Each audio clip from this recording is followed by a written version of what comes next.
Human beings, yes, they could do evil. Yes, they could do wrong. Yes, they could create misery. But they could also do exactly the opposite. They could choose to do evil. They could choose to do tremendous good. They could choose to do tremendous violence. They could choose to show tremendous compassion.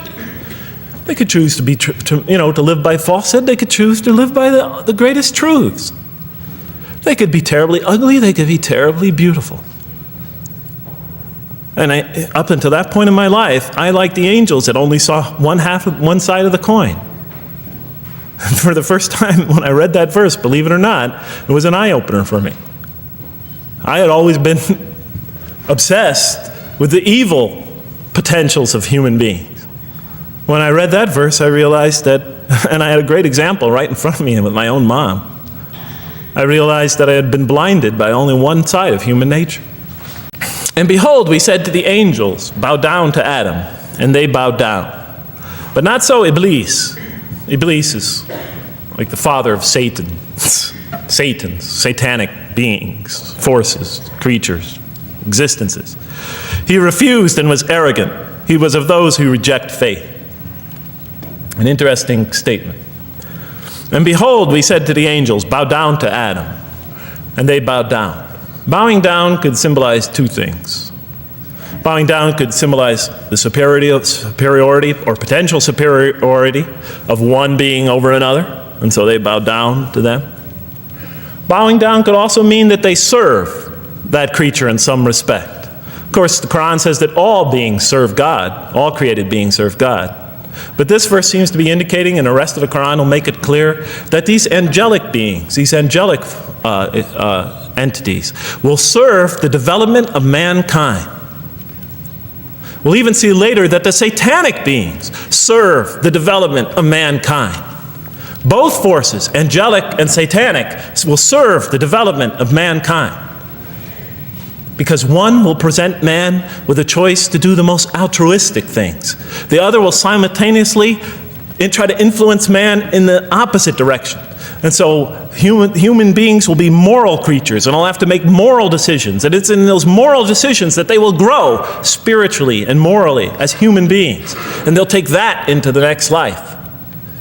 And the angelic and the satanic forces will be catalysts for those moral choices that they make. They will heighten the human being's awareness of the rightfulness and the wrongfulness of the choice he's about to make.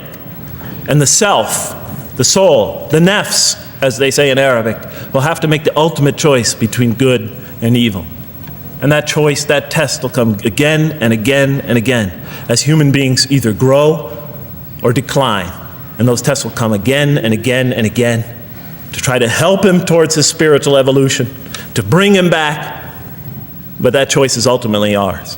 And notice why Iblis does not bow down. He refuses because he was arrogant.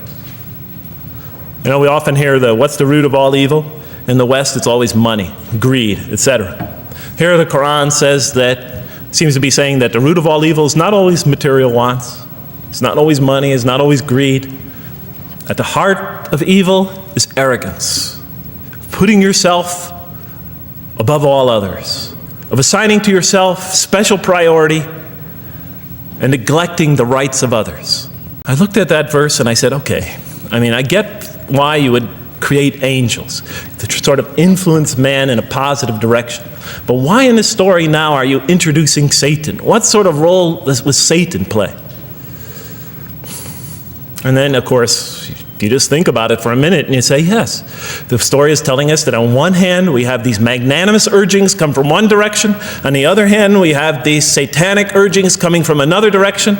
In other words, the Quran is telling us that man is not only a learning creature, but he's a moral creature. He has understanding of right and wrong. And God infuses those, allows those influences to come to him. Man is not only an intelligent being, but a moral being. And we said in the next verse, O Adam, dwell you and your spouse in the garden, and eat freely thereof what you wish, and eat freely thereof what you wish. But come not near this tree, for then you will be among the wrongdoers. I looked at this verse and I was, starting to wonder if the author was drifting back to the old story again. I was confused. And we said, "O Adam, dwell you and your spouse in the garden, and eat freely thereof what you wish, but come not near this tree, for you will be among the wrongdoers." I thought it was drifting back to the old story. Man sins, man's punished for his sins with earthly life. Maybe the author is drifting, he had a good idea, and now he's drifting back to the sort of traditional story. Maybe he couldn't make his mind up what story he wanted. Except for a couple things about this verse, and this happened with almost every verse as I read through it, is that the whole tenor of the passage is sort of not what you would expect. I noticed that the Quran in this story has a tremendous penchant for understating things. Because it says, and said to Adam, "Dwell you and your spouse in the garden, and eat freely thereof what you wish," to Adam and his spouse. "But come not near this tree, for you will be among the wrongdoers." I mean, there's no sense of God being threatened by the possibility of man eating from the tree. In this story, we don't see in this verse, we don't see that God is nervous at the prospect, that he's threatened by the prospect, that he's anxious about it. The tree that he picks, it seems like he's just picking out any tree. Nothing special about the tree. Go not near this tree, for you will be among the wrongdoers. Satan will later come to him and tell him it's a tree of eternal life, of a kingdom that never decays. Turns out to be a complete falsehood in his part. Nothing special about the tree. It's just a tree. God's not nervous at the prospect at all. In the tradition that I came from, God is threatened by the prospect. He has to put an angel with a fiery sword by to protect the tree so that mankind never goes next to it again. I'm not putting it down. I'm just pointing out the difference of the story. They're both beautifully told. But he has to guard the tree. Why? Because if they eat from it, they'll become gods like us. This man, he already has a rebellious nature. Can you imagine if he eats from this tree? Can't let him get near that tree. But here, just, calmly says, but if you do, you will be among the wrongdoers. God is not worried about himself. It's just warning man. All these verses, as you read through it, is God knows exactly what he's doing. Okay, next verse. "But Satan caused them to slip and expelled them from the state in which they were. And we said, Go you all down, some of you being the enemies of others, and on earth will be your dwelling place and provision for a time." What? I said? I mean, I was expecting now the rage, the anger, the violence, the jealousy. That's what I was expecting. Okay, they eat from the tree. Where's the rage, the violence? I'm going to punish you now. You're going to sweat on earth. And you're going to suffer, and you're going to stub your toe, and you're going to work, and you're going to labor. And you're going to die there for what you did. And where's the woman? All right? And the woman. All right? She's the one who's going to suffer the most. Right? She'll have to suffer labor pains and monthly cycles. Right? And bleeding and crying out when her children come into the world. And she'll scream out. And worst of all, the greatest humiliation, the man will rule over her. When he's obviously her intellectual inferior because she and the angels she and Satan seduced him, and he just bumbled along and committed a real, wrong deed. Well, I don't mean to make light of it. But the story is obviously different, though. No threat here. As a matter of fact, look at the way it says, "O Adam, dwell you and your spouse in the garden, and eat freely thereof what you wish. But come not near this tree, for you will be among the wrongdoers." Then they make the mistake. "But Satan caused them to slip and expelled them from the state in which they were. And we said, Go all you down, some of you being enemies of others, will be adversaries of others. Some of you will be adversaries of each other, and on earth will be your dwelling place and provision for a time." And many people think I am. But when you read these verses for the first time, this is just so much that catches your attention. But Satan caused them to slip.